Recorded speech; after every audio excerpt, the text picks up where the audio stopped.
1918 o Rio viu nascer. Filho de Raquel, na Lapa ele foi crescer.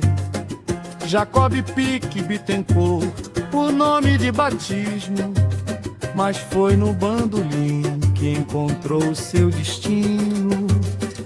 Tentou o violino, mas o arco não quis segurar. Com grampos de cabelo as cordas pôs-se a vibrar. Autodidata, na busca de um som sem fim. Assim começou a jornada de Jacob do bandolim. Escrevente da justiça, no fórum a trabalhar. Dividiu o dia entre a lei e o cantar. Em 34 no rádio se apresentou, e o estilo limpo pro país ele mostrou. Sem vício de malandro, com nota de cristal. Levou o chorinho pro nível fundamental. Com terno e compostura, o rigor ele seguia, pois música para Jacob era pura engenharia. Ei, Jacob, noites cariocas no ar.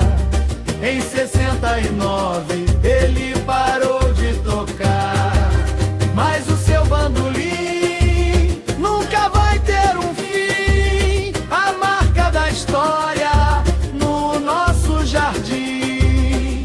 64, época de ouro, fundou regional de base que o estilo preservou.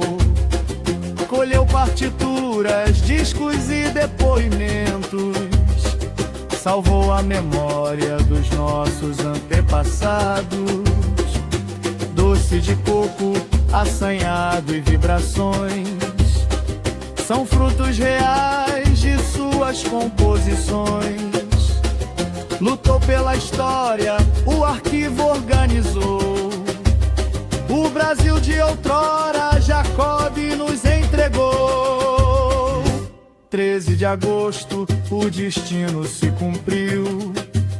Aos 51 anos, o Rio de Janeiro viu. Na porta de casa, o coração parou de bater. Mas sua obra imensa não tem como morrer.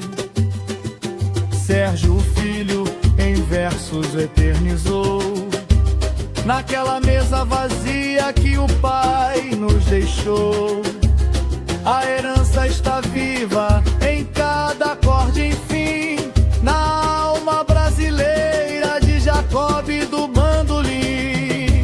Ei, Jacob, noites cariocas no ar.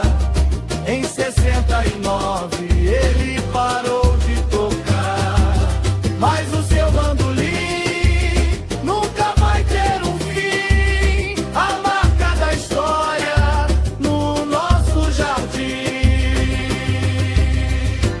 Jacob do bandolim.